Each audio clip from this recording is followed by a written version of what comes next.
हे मला ह्या काळ्या मातीमध्ये आज दिसलं का हे कुठंतरी रुजवलं गेलं. आणि हे काम खरोखर मी 30 वर्षापासून माझी खूप धडपड होती या कामामध्ये.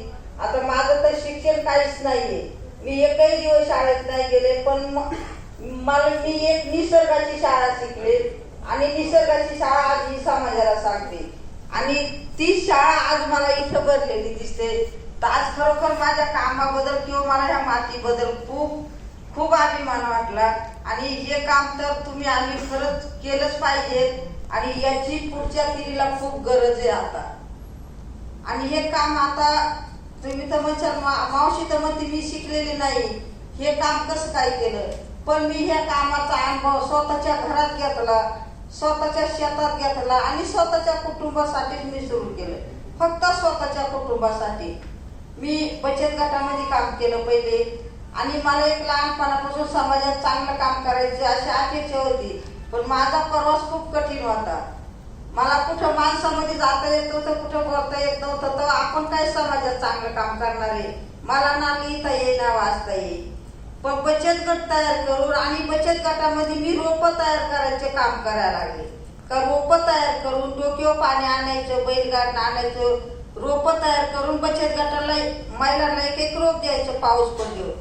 तिच्या हळदी कुकाचा कार्यक्रम घ्यायला लागले. हळदी कुकाला पण माझ्याकडे पैसा नसायचा काय वाण द्यायला, मी एक एक रोपच वाण देऊ लागले. आणि त्या रोपांपासून एवढं मोठं त्या टायमाला मी ऊसतोडी कामदार होते, ऊस तोडून आल्यावर हे काम करायला लागले. रोप तयार करायचे, बचत गटाला द्यायचे, कुठं हळदी कुकाचा कार्यक्रम घ्यायचे, बचत गट चालवायचे, हेच काम होतं. आणि ह्या गावठी मातीचं जे काम सुरू केलं, गावठी खाण्याचा, हायब्रिड खाण्याचा, केमिकल खत औषधांचा मी माझ्या स्वतःच्या घरात अनुभव घेतला, स्वतःच्या शेतात घेतला आणि मग हा समाजासाठी हे काम मी सुरू केलं. तर तुम्ही हे काम केलं कसं का माझं जे बालपण मला आठवलं, बालपणापासून हे काम मी आठवलं का माझं जे बालपण होतं त्या टायमाला आमच्या ग्रामीण भागामध्ये खत, औषध, केमिकल हे काही नव्हतं. सगळं गावठी बेणं आणि शेणखत सगळे पिकं होते, पण त्या टायमाला कुठलेच आजार नव्हते.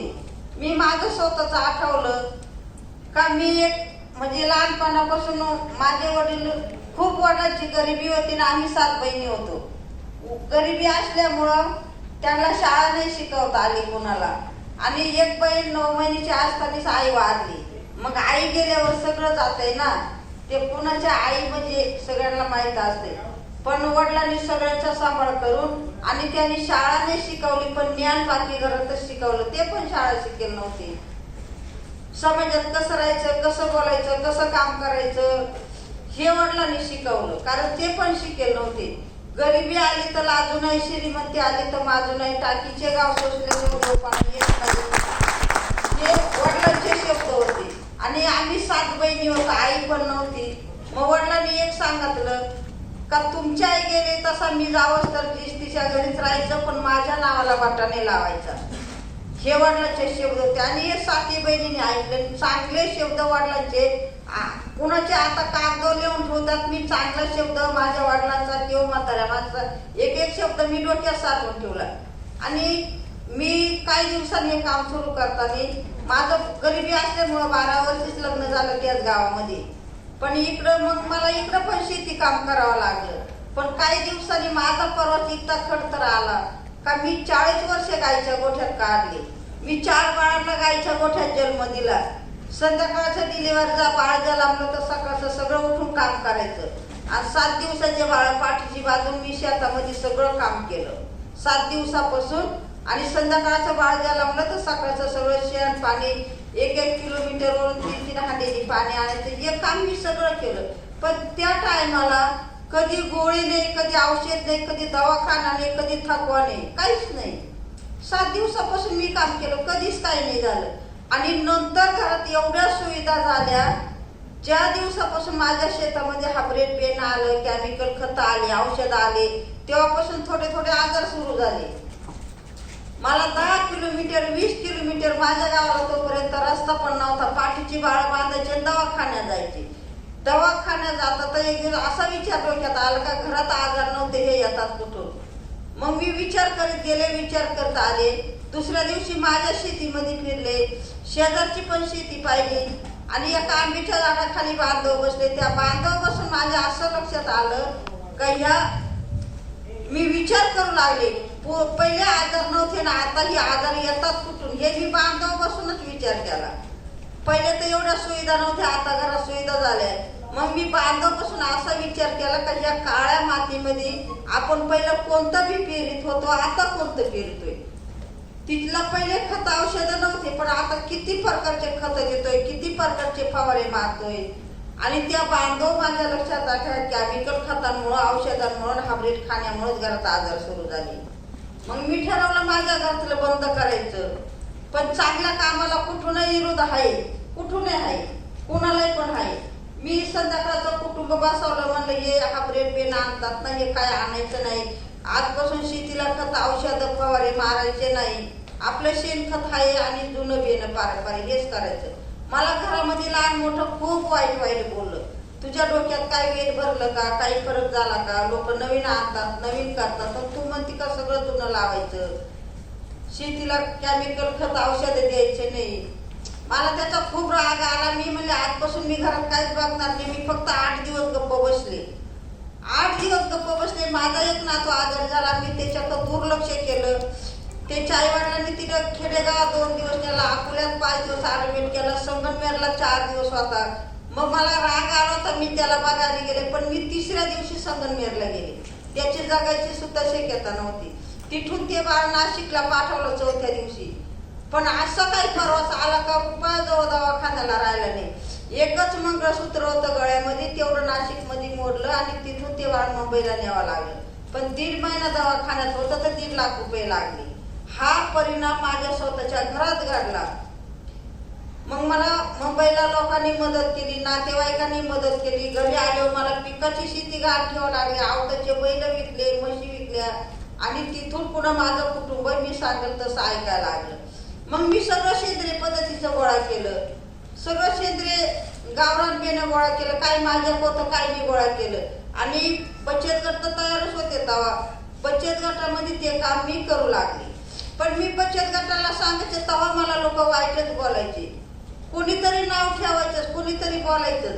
आणि बाईक संस्था तिला काहीतरी कामानिमित्त आली आणि मी ते रोपाचं काम करते. ते ऊस तुटून गेले का काय काम नसायचं, मग ते रोप तयार करते. ते रोप त्यांच्या मार्फत द्यायला लागले.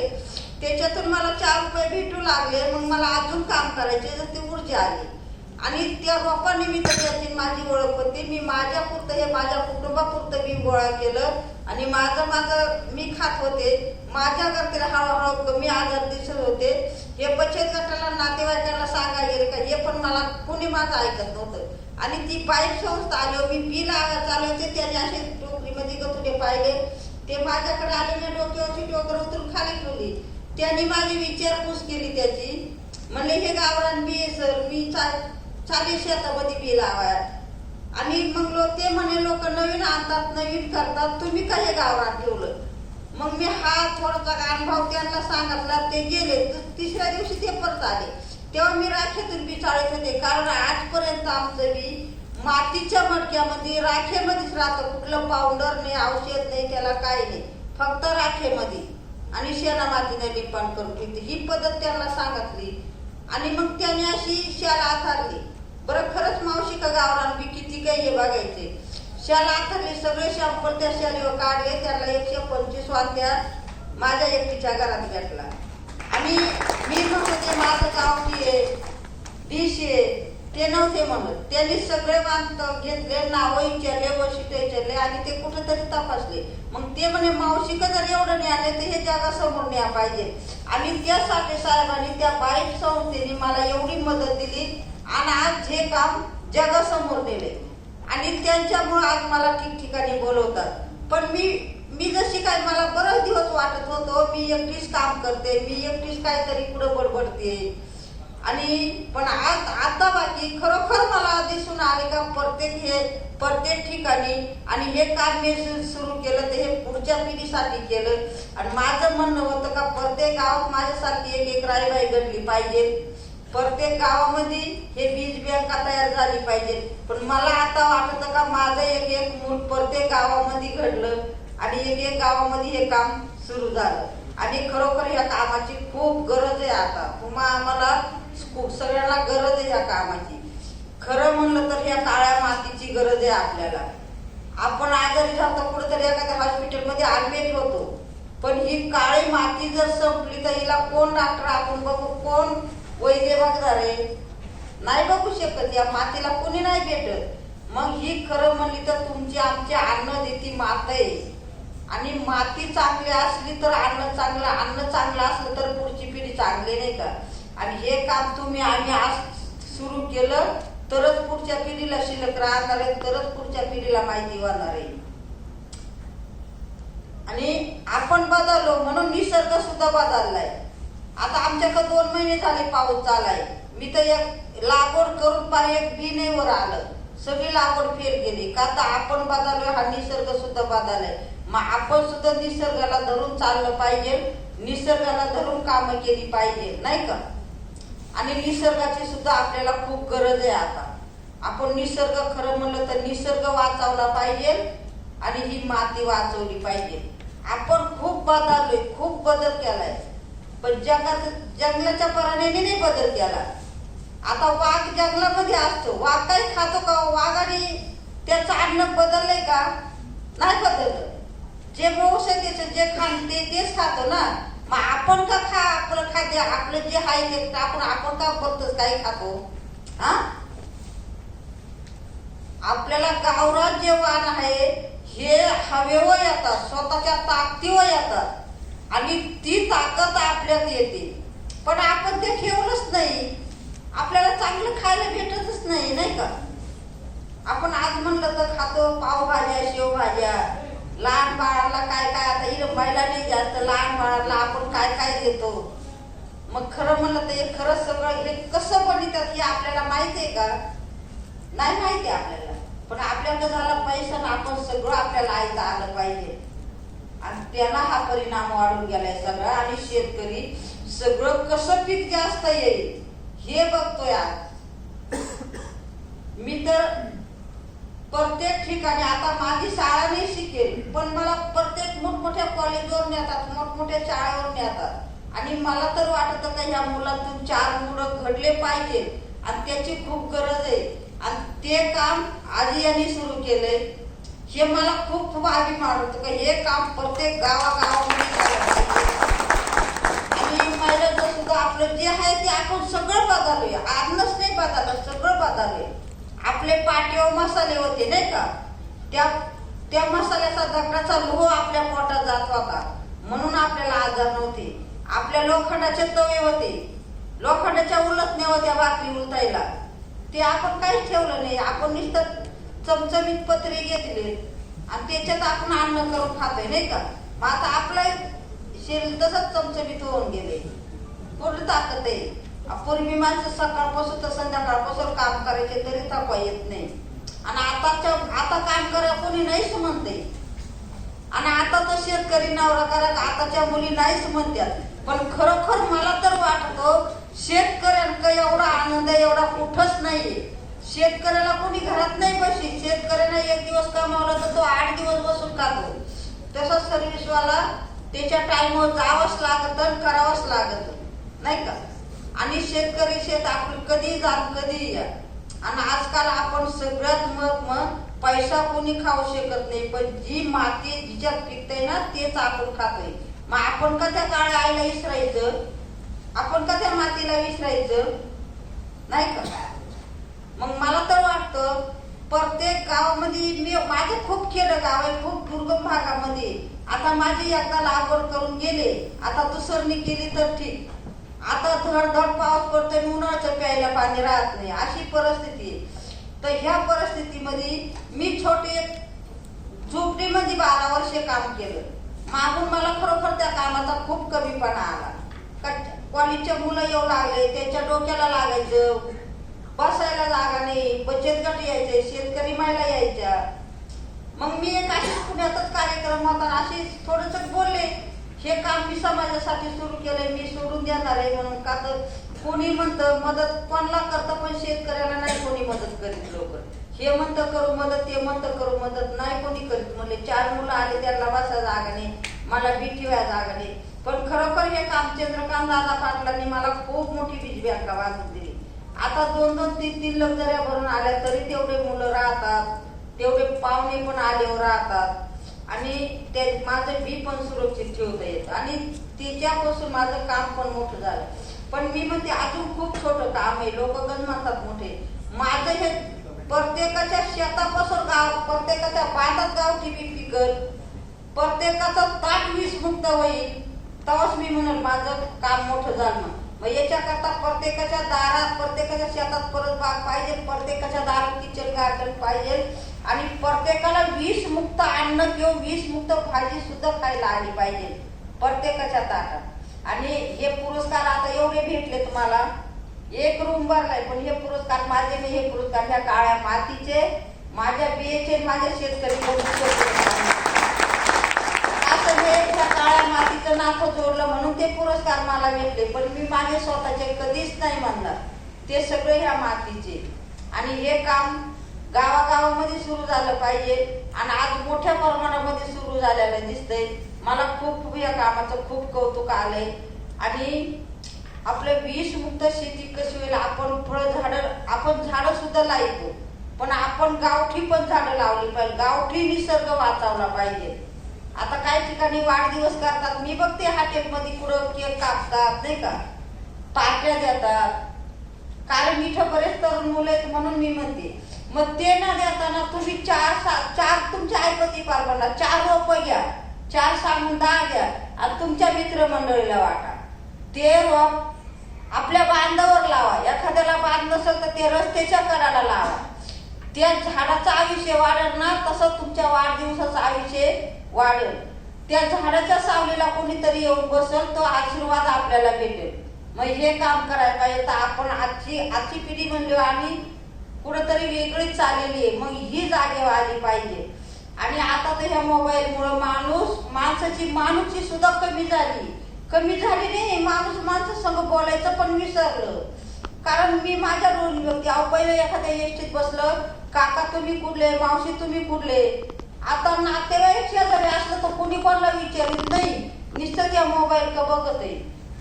मला खूप खूप आश्चर्य वाटतंय याच्यामध्ये, कारण आपल्या जे जुन्या संस्कृती आहे खूप आपण बदलत चाललोय नाही का.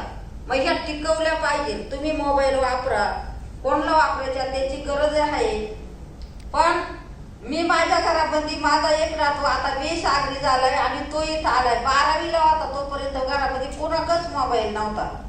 आणि नेमकंच कोरोनामध्ये आली आणि तो शाळेमध्ये जाता सर म्हणे आता वर लाईट करावं लागेल, आम्ही 12वीचा, तुला मोबाईल घ्यावा लागेल म्हणे. आमची आजी घेऊन देईल दवाना. सगळे सर माझ्याकडे आले. तो पण एकाला एक मोबाईल घेतला तर माझ्या घरामध्ये आज 10 मोबाईल आले ना एका मोबाईलमुळे. कारण एकाला घेतलोय तो प्रत्येकाला घ्यावा लागला. प्रत्येकाला नाही, प्रत्येक माणसाकडे, प्रत्येक पोराकडे तो मोबाईल. पण मी म्हणते मुलांना तुम्ही ना टायमापुरता वापरा, त्याचा कुठेही वापर नका करू. आणि माणसाची माणूसची ही खरंच नका विसरू. आणि जे आई वडिलांची सेवा करील, जे आई वडिलांचा शब्द ना शब्द ऐकून घेईल, त्याचं कधी चांगलं होईल, त्याचं कधीच वाया जाणार नाही. मला तर हे सगळं माझ्या वडिलांचं शिक्षण आहे आणि माझ्या वडिलांचे शब्द मी आज माझ्या डोक्यामध्ये ठेवले म्हणून आज इथपर्यंत आले. तर हे पुण्य सगळं माझ्या वडिलांचे. तर आता काही ठिकाणी मी बरंच पाहते, माझ्याकडे अनाथ आश्रमचे लोक बरेच येतात. आपण कुत्र्याला मटण घालतो, पण आई वडिलांना कोणी काही लोक तुकडा देते नाही. किती रुद्राश्रम झालेत. तर प्रत्येकाची माझी कळकळीची विनंती आहे की आपल्या आई वडिलांना हा टाइम येऊन देऊ नका. आणि आपण जर आपल्या आई वडिलांना तिथं पाठवलं तर आपल्याला नक्कीच जावं लागेल आणि जातं तिथं. आपण जर आपल्या आई वडिलांना किंवा सासू सासऱ्यांना जीव लावला तरच आपले सून मुलं आपल्याला जीव लावतील नाही का. नाही तर आपण जर आपल्या आई वडिलांना किंवा सासू सासऱ्याला तशा वाटा दाखवल्या ना, तर आपल्याला सुद्धा आपले सून मुलं लहान वाटा दाखवतील. आणि ह्या कामामध्ये मला खूप लोकांनी अडचणी आणल्या, पण मी खंबीरपणे उभी राहिली. सर मला कृषी सेवकांनी सुद्धा काही ठिकाणी अडचणी आणल्या. काय त्या रायबाई ऐकत्या ती कवा शिक्षण आपल्या डिग्र्या झाल्यात, आपलं संशोधन झालंय, आपण शिकलोय. म्हणले तुम्ही किती डिग्री होत्या पण कधी ना कधी इकडंच वळावं लागलं. आणि आता मोठमोठे कुलगुरू मला बोलवतात का, तर माझं सगळे निसर्गाचं शिक्षण आहे. आणि खरं म्हणलं तर मग मी पण मुलांना सांगते, तुम्ही कितीही शिका, कोणतंही काम करा, पण तुम्ही निसर्गाचं सुद्धा ज्ञान घ्या, ह्या काळ्या मातीचं सुद्धा ज्ञान घ्या. तुम्ही नुसतं पुस्तकी ज्ञान शिकू नका, या निसर्गाचं सुद्धा ज्ञान घेऊन तुम्ही शिका. तर तो माझा 12वीला नातू होता, तो आता 20 आगरी होऊन आणि त्याचं प्रमाणपत्र भेटलंय. आता त्याची चाली अशी शोधत माझ्या कामामध्ये पूर्ण मला पहिल्यापासून वेळ त्याने दिला आणि तो पण आज माझ्या बरोबर इथं आलेले. तर कोणाला काही प्रश्न विचारायचा असेल तर विचारून घ्या. माझ्याकडून एखादा शब्द वाईट गेला असेल तर मला माफ करा आणि चांगला असेल तो नक्की घ्या. आणि खूप लोक फोटो काढायला इथून निघाले माझ्या संग, पण मी ते माझे फोटो नका घेऊ, पण माझे विचार बाकी घराघरामध्ये घ्या. आणि भाजीपाला म्हणलं तर आपल्याला कुंडीमध्ये बनवता येतो, आपल्याला आपल्या दारात बनवता येतो. आणि हा प्रत्येक घराघरामध्ये बनवायला शिका. मोठी कुंडी घेतली, 2 वांगीची झाडं लावता येतात, 1 मिरचीचं झाड लावता येते, 1 कुटुंबाची भाजी होती. हे पण आपण शिकलं पाहिजे. काही शाळेला मला नेतात, आता तिथे गेट भरपूर असते, शाळेपुढे जागा भरपूर असते, मग मी म्हणते तिथे फुलाचे झाडं लावले जातात, शोचे झाडं लावले जातात. ते भाजीपाला लावा ना, ते गेटवरून येलवरती लावा. आणि काहींनी माझ्याकडून बी नेऊन तिथे भाजीपाला केलाय, तर ते मुलं फोन करतात, आजी तुमच्याकडून भाजीपाला आणला, तो आम्ही पिकवला, पण ती भाजी आम्हाला चवेला वेगळी लागते, बाजारची भाजी वेगळी लागते. मला अभिमान वाटतो अहो त्या मुलांचा, खरोखर अभिमान वाटतो. आणि एक प्रत्येक ठिकाणी मी शाळेत जाते, मी म्हणते रानभाज्या मेळावा भरावला पाहिजे. का तर एक रानभाजी, एक औषधी वनस्पती, ही आपल्यालाच आज माहित नाही, तर मुलांना काय माहिती होणार आहे. मग प्रत्येकानं रानभाजी सुद्धा प्रत्येकाला माहित पाहिजे. आपलं भरड धान्य काय, आपलं काय खायचंय हे सुद्धा मुलांना माहिती झालं पाहिजे. तर हे माझं एक साधं सोपं बोलणं प्रत्येक ठिकाणी जाऊन मी सांगते, आणि त्याचा पण बराच मुलांना पण फायदा झाला. आणि हे प्रत्येक गावोगाव सुरू झालं पाहिजे. एवढे बोलून माझे भाषण संपवते. धन्यवाद.